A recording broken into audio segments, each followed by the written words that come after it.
ગુજરાત રાજ્ય પરીક્ષા બોર્ડ દ્વારા આયોજિત અત્યંત મહત્વપૂર્ણ ગણાતી મુખ્યમંત્રી જ્ઞાન સાધના મેરિટ સ્કોલરશીપ પરીક્ષા આજે કચ્છ જિલ્લા સહિત સમગ્ર રાજ્યમાં ઉત્સાહભેર અને શાંતિપૂર્ણ માહોલમાં લેવામાં આવી હતી।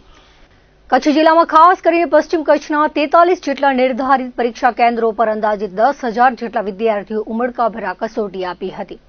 સમગ્ર જિલ્લામાં પરીક્ષાનું આયોજન અત્યંત સુચારુ રીતે કરવામાં આવ્યું હતું અને ક્યાંય પણ અનિચ્છનીય બનાવ બન્યો ન હોવાનું શિક્ષણ વિભાગના સૂત્રોએ જણાવ્યું હતું।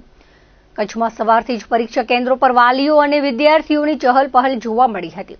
પશ્ચિમ કચ્છના તમામ કેન્દ્રો પર વહીવટી તંત્ર દ્વારા ચુસ્ત પોલીસ બંદોબસ્ત અને કડક નિરીક્ષણની વ્યવસ્થા ગોઠવવામાં આવી હતી।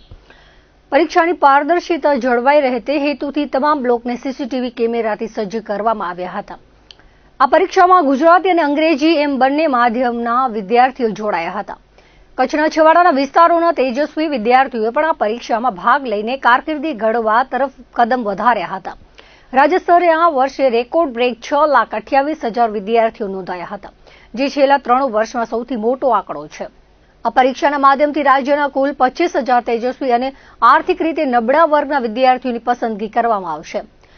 મેરિટમાં સ્થાન મેળવનાર વિદ્યાર્થીઓને ધોરણ 9 થી 12 સુધીના ઉચ્ચ શિક્ષણ માટે સરકાર દ્વારા આર્થિક શિષ્યવૃત્તિની સહાય પૂરી પાડવામાં આવશે।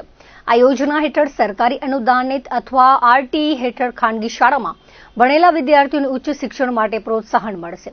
કચ્છના વિદ્યાર્થીઓમાં આ શિષ્યવૃત્તિ ઉપરાંત આદર્શ નિવાસી શાળાઓ અને રક્ષા શક્તિ શાળાઓમાં પ્રવેશ મેળવવાની તક હોવાથી વિશેષ ઉત્સાહ જોવા મળ્યો હતો। પરીક્ષા પૂર્ણ થતાં જ વિદ્યાર્થીઓ અને વાલીઓએ